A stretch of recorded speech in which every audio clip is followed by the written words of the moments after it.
یک روز یک زن شیرفروش میدونه در کوچه دوشنبه زنهای کلانسال مخصوصا پیرزنها شیر میفروشن.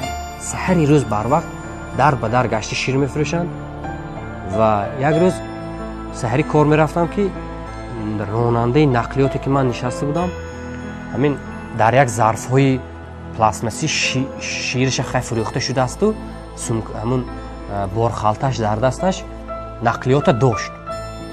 همون راننده نقلیات گفت که وای بار دارد نگیر.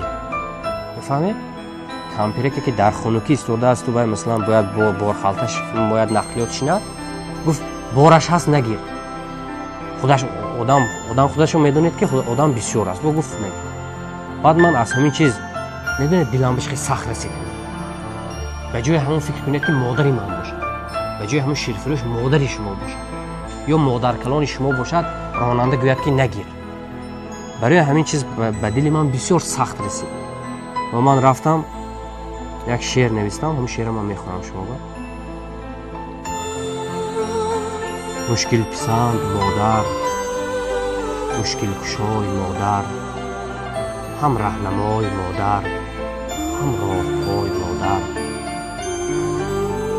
هم شمس دلقرینت، هم ماه در جبینت، هستی چو عرش بر جای، بی تخت جای مادر.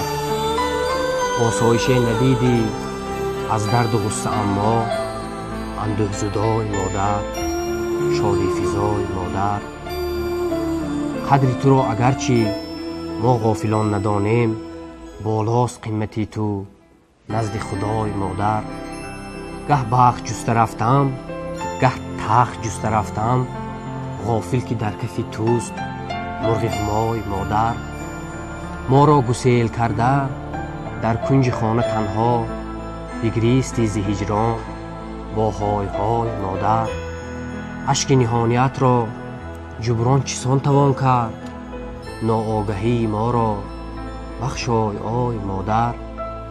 ما زنگ بسته هستیم آیینه کاری از توست، این جرم و کین ما را از دل زدای مادر.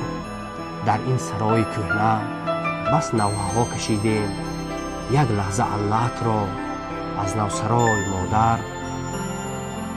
تا دست سرد پیری از دامنم نگیرد، بحر بزرگ مهرت تو دیر پای مادر، تو دیر پای مادر.